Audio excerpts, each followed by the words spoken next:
DevilNeverCry. You may not have heard the most recent Final Fantasy VII news, but yes, Final Fantasy VII Advent Children is still confirmed to be 100% canon. In today's video, we'll be going over a recent interview with Final Fantasy VII Rebirth's producer Yoshinori Kitase, as well as a new blog post from Square Enix themselves that provides further details and new details at that on Final Fantasy VII Rebirth. If you missed my previous video where I was lucky enough to get hands-on with FF7 Rebirth, I'll leave a banner somewhere on the screen now. And if you want to stay up to date with all of the latest news, then definitely subscribe as there's plenty more on the way. Without further ado, first of all, let's dive into this interview. Starting off with the interview, Games Radar had the chance to sit down with FF7 Rebirth's producer Yoshinori Kitase, where they were able to ask him a series of questions, one of which being on whether or not the trilogy of Final Fantasy VII remakes would effectively tie into or connect with Final Fantasy VII Advent Children, which some of you may or may not know is a direct sequel to Final Fantasy VII in the form of a movie,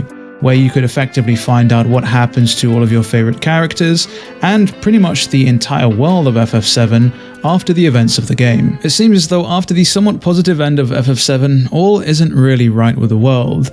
Jenova's interference is still felt within the livestream that effectively manifests itself as a somewhat incurable disease known as geostigma, and that's where that story eventually picks up. In response to this specific question on Advent Children, Kitase-san had this to say: "We are finally going to link up with Advent Children. That part is going to be of canon.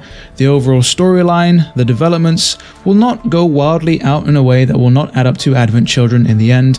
I don't think anyone wanted that.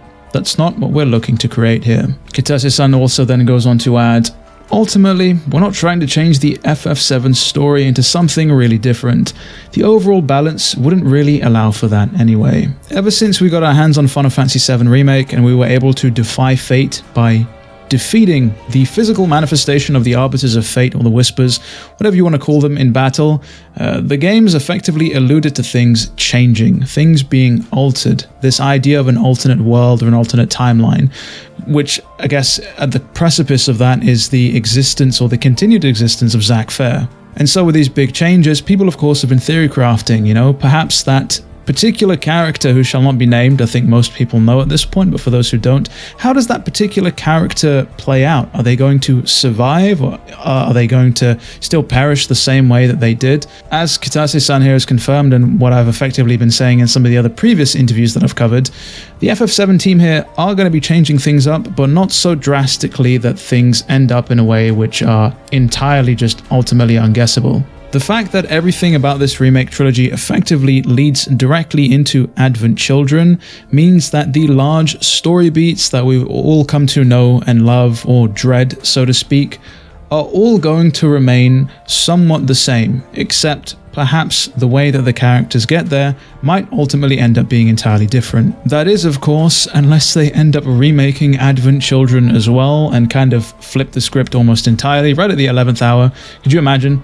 After we get the final and third game, somehow they end up doing another Advent Children. I think the internet would collectively explode there. That then brings us onto this latest Square Enix blog post where they divulge a few new details about Final Fantasy VII Rebirth, starting off with a FF7 Remake recap video. They have managed to condense the entire story of that first remake down into just 5 minutes, using mostly cutscenes from the original game to effectively tell the story, and it features Red 13 narrating the entire ordeal. Square Enix have confirmed that this recap video will be viewable from the main menu of Final Fantasy VII Rebirth, allowing you to view it at any time. Perhaps you need a refresher on the events of the first remake, or perhaps you haven't played it at all. This is your opportunity to be caught up to speed, but ultimately if you are interested in playing FF7 Rebirth and haven't played Remake, then I can wholeheartedly recommend that you should do so first. The blog post then goes on to feature a few new key screenshots of Final Fantasy VII Rebirth, one of which being of Calm, a halcyon hamlet kept safe from the outside world by a sturdy stone wall,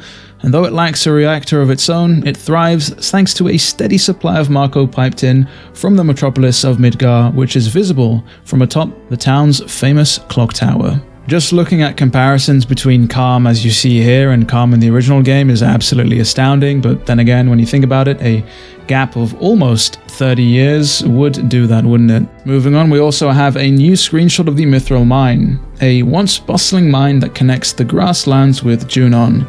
Though once prized for its rich mithril deposits, the quarry fell into disuse after Shinra developed a superior mineral of their own, and the miners that once worked in its tunnels have been replaced with monsters. Both Calm and the Mithril Mine are two areas that you effectively would encounter quite shortly after you leave Midgar in the original FF7, and I think that's likely going to be the same case here in Rebirth as well. We're then also introduced to a few new characters here, one of which being Broden, apparently the owner and operator of the inn at Calm, who apparently bears a grudge against Shinra and does indeed offer to help Cloud and friends escape their would-be corporate captors. Spouting a gaunt appearance, it apparently may be due to a recent bout with an unknown illness. It's what happens when you get caught snorting mithril out of the mines. We then get a quick look at Billy here, who is the grandson of Chocobo Bill, and I believe this is the character that gives you your side quest to help you attain a chocobo, or to wrangle one up, so to speak, alongside Billy's sister Chloe, who apparently runs a shop on the ranch that sells you crafting materials. But one thing that did catch my eye, of course, was summoning in combat.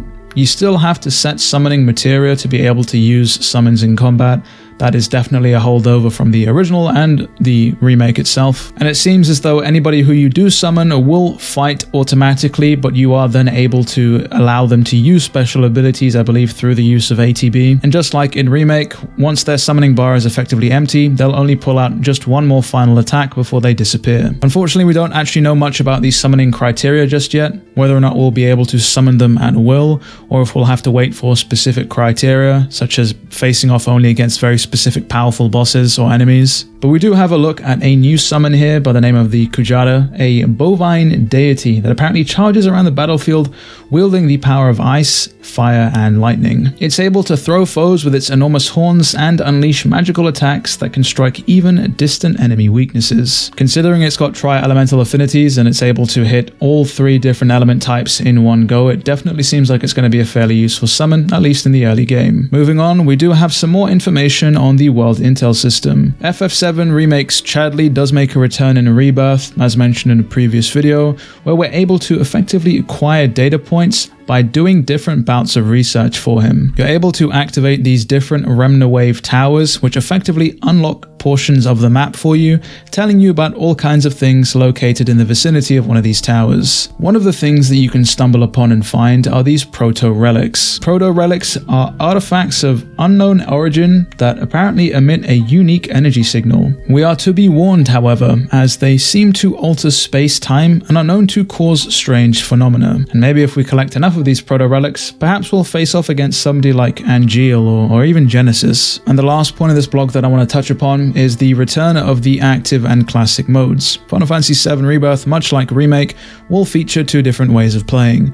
Active, in which you've seen most of the footage here, where you're able to 100% control everything that your party effectively does, as well as classic mode, where a large majority of it is automated until you're able to provide characters on your party basically very specific commands via the command menu. And before I forget, right at the very end of this article, they actually feature a reenactment of one of the most memorable pieces of key art for the original Final Fantasy VII, which of course is Aerith standing right in front of the Highwind. And who knows, maybe this time Aerith will actually be able to join us aboard the airship. But with that, we effectively come to the end of this video. Let me know your thoughts on things down in the comments below, specifically on the whole idea of everything pretty much leading up to Advent Children, regardless of what occurs in the games. I'm sure that's probably going to rub some people the wrong way. If you enjoyed this video, do be sure to leave a like, and with all that said and done, it has been me, DevilNeverCry. I'd like to thank all of you for watching, and as always, I'll see you all next video.